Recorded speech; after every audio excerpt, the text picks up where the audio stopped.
Salut la compagnie, c'est Jules Melon et aujourd'hui dans un ciné critique, à la sortie du cinéma dans la Melon Mobile, je vais vous parler d'une comédie française sortie aujourd'hui en salle. Et oui, j'ai choisi la carte de la détente en ce mercredi puisque je suis allé voir Les Vedettes, le second long métrage écrit par le Palmachot et réalisé par Jonathan Barré quelques années après la folle histoire de Max et Léon. Et forcément au casting, nous retrouvons le duo, Grégoire Ludig et David Marsay. Et à leur côté, il y a leur pote Julien Pestel, sinon pas forcément grand monde de connu, si ce n'est un casting quand même de Sam Carman. Vous savez, celui qui jouait Émile, le projectionniste dans La Cité de la Peur. Voilà, bon, il apparaît assez peu, mais il est là. Bref, c'est un métrage assez différent de la folle histoire de Max et Léon, même si on a toujours cette touche du Palmachot.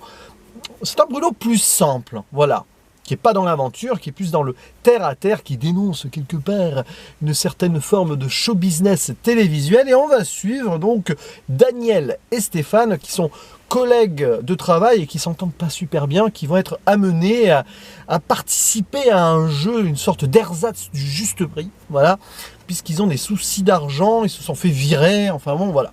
Et ils vont partir sur la route ensemble, essayer de s'apprécier, de s'apprivoiser. Et l'un va jouer le manager de l'autre, donc Stéphane, David Marsay, qui est un petit peu plus marketing, et Daniel qui rêve d'être chanteur et qui a un petit brin de voix, et donc peut-être va-t-il devenir célèbre, les deux. Sauf que ils sont un petit peu décalés dans ce monde-là, voilà, alors considérés par des cassos, des ringards, tout ce que vous voulez par les gens autour. Mais en fait, on va s'attacher à ce duo d'une manière ou d'une autre, en mode feel-good buddy movie, et on va suivre donc leurs péripéties diverses et variées qui va les amener dans d'autres jeux, etc. Et alors, j'avais beaucoup aimé la bande-annonce. Après, une bande-annonce, c'est une bande-annonce. Certaines sont ratées, certaines sont réussies. Des fois, les films, c'est l'inverse. Et je suis allé donc le voir en mode tranquille. Et je ressors de là satisfait. Je ne vais pas dire que c'est un extraordinaire film. Attention, si vous aimez la folle histoire de Max et Léon, vous ne retrouverez pas, on va dire, toute l'envergure. Mais ce n'est pas le but. Ici, le Palmachot a voulu se faire plaisir et faire plaisir à ses fans. Alors, je connais très peu les sketchs du duo, donc voilà, je ne vais pas m'exprimer là-dessus. Mais j'ai passé un bon moment qui ne va pas, voilà, révolutionner la comédie française, mais on sent que ça a été fait avec sincérité. C'est bien écrit sans en rajouter.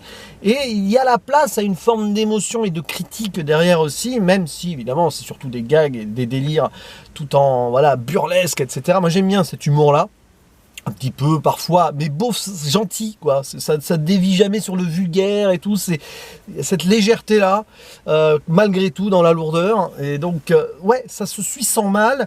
Et même si, du coup, il n'y a rien de formidable, eh bien, je trouve qu'on se retrouve, c'est marrant, avec un film qui est juste, voilà, équilibré dans ce qu'il propose, sans aller chercher voilà, à trop en mettre plein les yeux, même si la mise en scène est correcte, factuelle, mais elle passe, quoi. J'aime bien quand on est dans l'envers du décor des jeux télé et tout, et l'hypocrisie qui va avec, on va y revenir, parce que c'est la thématique principale quand même. Et puis, les deux, voilà, ils sont complètement complémentaires, même presque les mêmes, mais pas vraiment, parce que même s'ils sont perçus par les gens autour comme des losers, eh bien eux ensemble, ils s'apprécient pas spécialement et ils sont différents. Donc c'est ça aussi qui est intéressant, il y a une petite subtilité d'écriture là-dessus qui ne paraît pas comme ça, tout a l'air très simple, mais il y a quand même derrière une petite chose, on voit que ça a été creusé, que c'est beaucoup plus sur le fil du rasoir qu'il n'y paraît. Parce que finalement, réussir une comédie aussi simple, comme ça, sans truc de folie et tout, eh bien c'est peut-être plus compliqué que voilà, faire un truc qui va peut-être sortir d'une sorte d'ordinaire et tout. Mais voilà, moi j'ai bien aimé. Je me demande d'ailleurs s'ils n'ont pas un petit peu profité de leur passage chez Quentin Dupieux dans Mandibule, sorti l'année dernière, pour travailler ce genre d'humour un peu décalé par moment. Mais bon, peut-être que ça aussi, c'est l'apanage du duo de base. Je vous le répète, je n'ai vu peut-être que 2-3 sketchs d'eux dans ma vie il y a longtemps. Donc voilà. Mais donc, ouais, alors, autour d'eux d'ailleurs, ça joue bien, mais sans plus. Enfin, c'est bien, c'est que j'ai pas pris des acteurs hyper bankable pour faire des caméos, etc. On est vraiment à... Oui, c'est l'inverse de Max et Léon. Mais c'est bien, voilà. Et alors, les thématiques, parce que bon, là aussi ça a déjà été fait, plus ou moins, on critique quelque chose qui est très d'aujourd'hui, bon, cette télé-réalité à un moment, mais même la façon de traiter les jeux télé aujourd'hui comme une télé-réalité, même si c'était peut-être déjà le cas avant aussi, mais là c'est beaucoup plus frontal avec des castings pour repérer les gens les plus atypiques et même se servir d'eux pour faire des stars, des faux stars, des gens, des pauvres types qui croient qu'ils vont être célèbres, et tout ça pour faire de l'audimat, etc. Et là le producteur là, qui s'appelle Blaise, joué par Julien Pestel, il est parfait dans ce rôle. Vraiment, c'est sordide, mais ça dépeint certainement quelque chose de plutôt réaliste, et ça, voilà, ça paraît vraiment simpliste comme ça, mais il y a quelque chose derrière qui est assez creusé, sans vouloir non plus trop jouer dans le pathos, dans l'exagération, non. Ça suit, c'est assez fluide, et donc on apprécie parfaitement. Puis pareil, comme le présentateur, l'animateur du Prix à tout prix, hein, c'est comme ça, qui est joué par Damien Gillard, qui s'appelle Fred Costa, le monsieur, qui est comme ça devant les caméras, parfait, avec ses stories Instagram et tout populaire, etc. Mais alors derrière, voilà, le gars qui a un but de sa personne et tout. Et c'est assez intéressant de voir à quel point Daniel, donc Grégoire Ludig, celui qui est chanteur, bon, voilà, c'est quoi un jour je serai chanteur, voilà, il fallait que je la fasse, je l'ai fait. Ouais. Donc lui, bah voilà, il est fan de ce monde-là, de Fred Costa, et puis ça déteint sur lui quand il commence à avoir un peu de célébrité, il commence à avoir la grosse tête, et c'est intéressant de voir l'évolution, les dissensions, alors qu'ils n'étaient pas spécialement déjà très amis, qui peuvent naître, avec son camarade, collègue, hein, pas ami, Stéphane. Donc ça aussi c'est bien, et puis il y a toute une tentative sans forcément trop non plus écrire,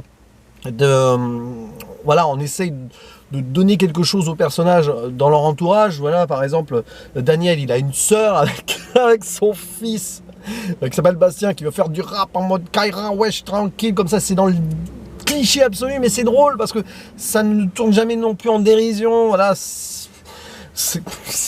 Moi je trouve ça bien, et par contre le pauvre Daniel qui est quasiment tout seul, bon à part sa sœur du coup, voilà, et le neveu, mais on voit avec sa mère qui est morte et tout, et Stéphane, voilà, c'est lui plutôt dont je voulais parler, qui est vraiment le gars solitaire depuis très longtemps, et c'est presque triste quand même, il est obligé de s'enfermer dans ses connaissances des prix par cœur et de ses gadgets qu'il commande à droite à gauche en se mettant dans le rouge pour faire une collection. Ouais, c'est triste. Voilà, manipulé de toutes parts, notamment à son travail, et qui ne voit rien les choses venir. Il voit rien venir. Et finalement, les deux se trouvent bien, même s'ils ne sont pas sur la même longueur d'onde. Bah, ils sont un petit peu manipulés par la société autour d'eux. Voilà. Donc c'est bien. Moi j'aime bien ce film, sans forcément crier au génie, non. Même si justement c'est peut-être ça le génie du Palmacho, faire d'un film qui ne paye pas de mine, quelque chose qui va être marquant malgré tout et devant lequel on passe un bon moment. Parce que vous pouvez peut-être mettre n'importe qui à l'écriture ou derrière la caméra, ou devant la caméra, hein, sur ce genre d'histoire, bah, ça ne marche peut-être pas souvent, genre peut-être à 10% du temps. Et là, ça fonctionne, voilà. Puis, il y a ce petit côté aussi, certaines comédies à l'ancienne. À un moment, tu vois, t'as l'évolution à la dîner de con. Genre, il y en a un qui va vraiment s'en rendre compte quand on le prend pour un imbécile. Et puis il y a une dissension, puis ça va revenir ou pas, voilà. Donc, il y a plein de choses, évidemment. Discours sur la société actuelle, avec la villa des confidences ou je sais pas quoi, là. Bon, il y a plein de petits trucs comme ça. Et c'est marrant parce qu'on voit des petits spots télévisuels et tout. Et en fait, ça va avoir une incidence sur ce qui se passera après dans le film. Donc, c'est bien fait. Bref, je vous conseille d'aller voir les vedettes. Voilà, je suis content là d'en avoir parlé et surtout de l'avoir vu. N'hésitez pas à dire en commentaire ce que vous pensez de ce film si vous l'avez vu, si vous aimez le Palmacho ou pas, ou leur précédent film. Quant à moi, il ne me reste plus qu'à vous dire à la prochaine. Ciao.